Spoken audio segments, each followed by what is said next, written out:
प्रणाम। आज हम जारी रखेंगे प्रत्येक बुद्ध राजा द्विमुख जी की कथा।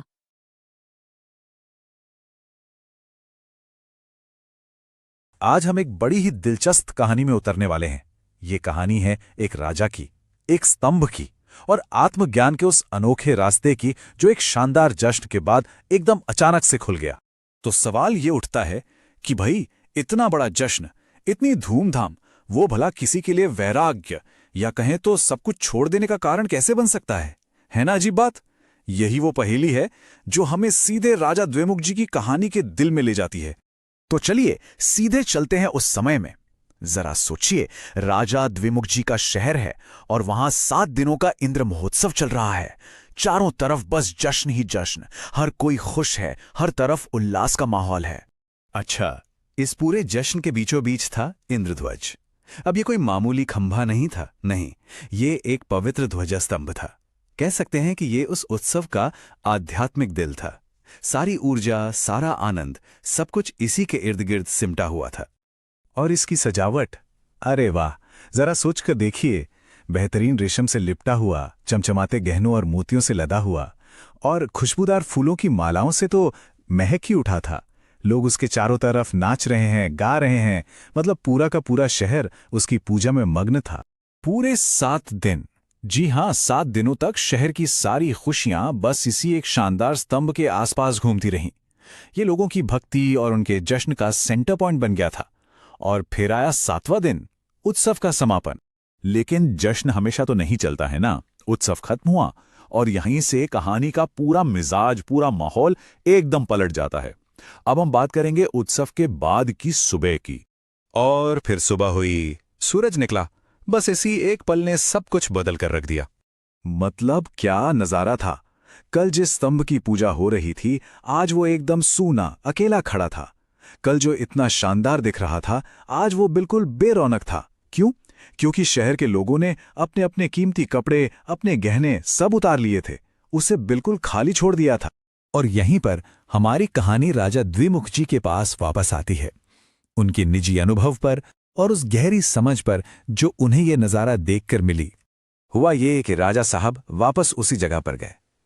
शायद वो उस जश्न की खुशी को, उस माहौल को फिर से जीना चाहते थे। होता है ना, हम भी तो अच्छी यादों से जुड़ जाते हैं। बस वही बात थी।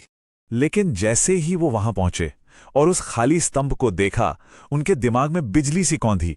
एक ख्याल आया कि अरे, कल जिसकी इतनी पूजा हो रही थी, आज उसकी कोई कीमत नहीं।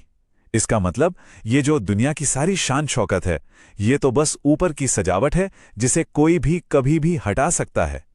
बस यही वो पल था, आत्मज्ञान का पल। राजा का ये जो अनुभव था ना, ये एक बहुत ही गहरे आध्यात्मिक कॉन्सेप्ट को दिखाता है। तो चलिए अब समझते हैं कि ये आखिर है क्या और ये काम कैसे करता है।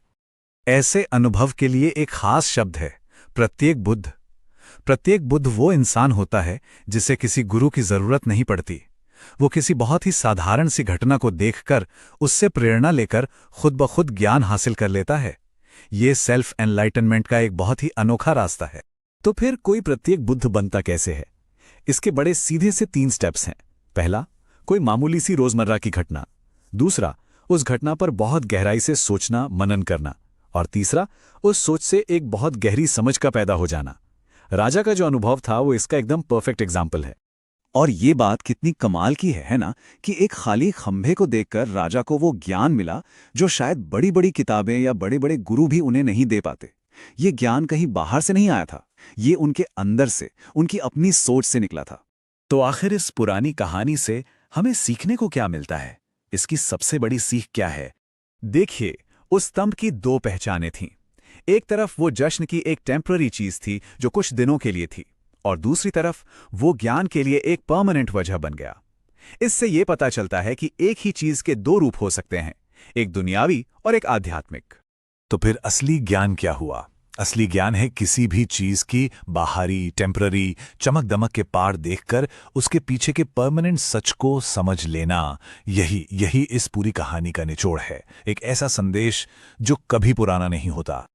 और अब आखिर में एक सवाल छोड़ जाते हैं।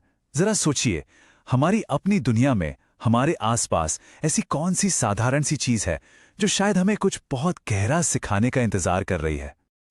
जिन आज्ञा विरुद्ध कुछ भी कहा हो तो मिच्छामि दुक्कड़म। जय जिन शासन। जय Mahavir. Like, share and subscribe for more such videos.